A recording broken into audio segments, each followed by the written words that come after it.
KR Saju വീണ്ടും ചേരുന്നു. സാജു, ഈ ഇന്നലെയാണ് ഞാൻ തദ്ദേശ തെരഞ്ഞെടുപ്പിലെ വോട്ട് ചേർത്തത്. BLO എന്നെ നേരിട്ട് വന്ന് വെരിഫൈ ചെയ്യുന്നു.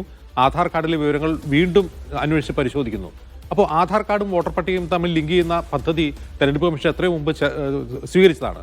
അപ്പോൾ തദ്ദേശ തെരഞ്ഞെടുപ്പിൽ ഇത്ര സൂക്ഷ്മമായ ഒരു സ്ക്രൂട്ടനൈസേഷൻ പ്രോസസ്സിലൂടെയാണ് ഈ വോട്ടർ എൻറോൾമെന്റ് നടക്കുന്നതെങ്കിൽ ലോക്സഭ തെരഞ്ഞെടുപ്പ് വരുമ്പോൾ അതൊന്നും ബാധകമാവുന്നില്ലേ? ഈ ചട്ടങ്ങളും നിയമങ്ങളും ഒക്കെ എവിടെയാണ്?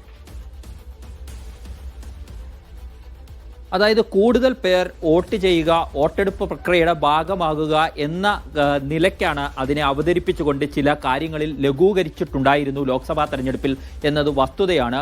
നിങ്ങൾക്കൊരു പോസ്റ്റൽ അഡ്രസ്സിൽ വന്ന കത്ത് ഹാജരാക്കാൻ കഴിഞ്ഞാൽ പോലും വോട്ട് രേഖപ്പെടുത്താൻ കഴിയുന്ന അത്ര രീതിയിൽ വ്യവസ്ഥകൾ ലഘൂകരിച്ചിട്ടുണ്ട്.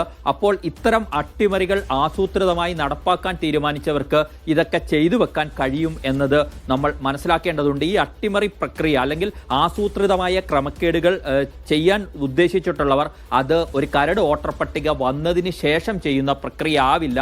അതിനുള്ള സാഹചര്യങ്ങൾ നേരത്തെ ഒരുക്കി വെച്ചുകൊണ്ട് ഇങ്ങനെ കൊണ്ടുപോകാൻ കഴിയും എന്നുള്ളത് വസ്തുതയാണ്.